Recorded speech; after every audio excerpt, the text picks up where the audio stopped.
Thoughts on the readings for April 16th, Numbers 35, Proverbs 26, John 8. Numbers 35 verses 1 to 8 tells of the cities of the Levites, who were scattered throughout the Promised Land so that all of the people of God were to have access to instruction in the word of the Lord when the written word was in short supply.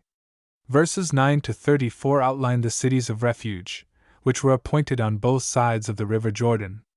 6 cities were appointed, 3 on each side of the river. These cities were to protect the man who had committed manslaughter. The person who inadvertently killed another was protected against the avenger of blood, who would seek to avenge the death of his relative.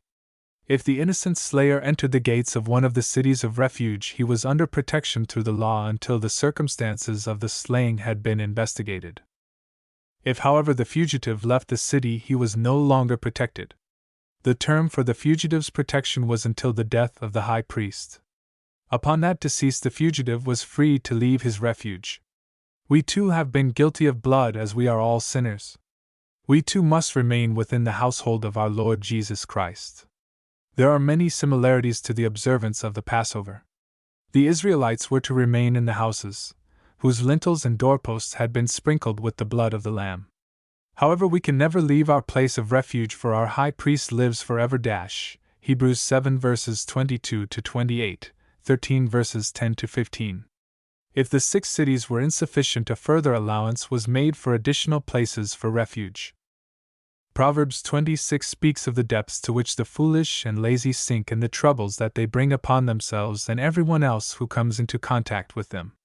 Verses 1 to 12 shows that the fool never learns and that no matter how you try to reason with the fool, you cannot succeed. While verses 4 to 5 seem contradictory, they are not. They simply establish the theme of this section, that to attempt to reason with a fool is an impossibility. Verse 11 is quoted by the Apostle Peter in reference to the foolishness of any who turn their back upon God and forsake His ways. See 2 Peter 2 verses 21 to 22. Verses 13 to 16 outline Proverbs about slothfulness. Verses 17 to 19 speak of the ills brought by the foolish self-centered jester.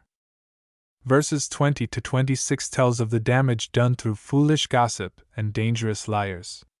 Verse 22 counsels us to refuse to listen to malicious gossip. See Ephesians 4 verses 29 to 32.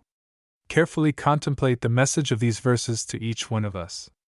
Verses 27 to 28 of Proverbs 26 reminds us of the great eternal truth that we reap what we have sown. Some versions of John 8 omits the earlier verses. There can be little doubt that they should be included in the record. A woman was brought to the Lord caught in the very act of adultery. Where was the man? It was a setup designed to trap Jesus. The law of Moses made it very clear that adultery was punishable by stoning. As they persist in goading Jesus, he said, "Let the one without sin cast the first stone."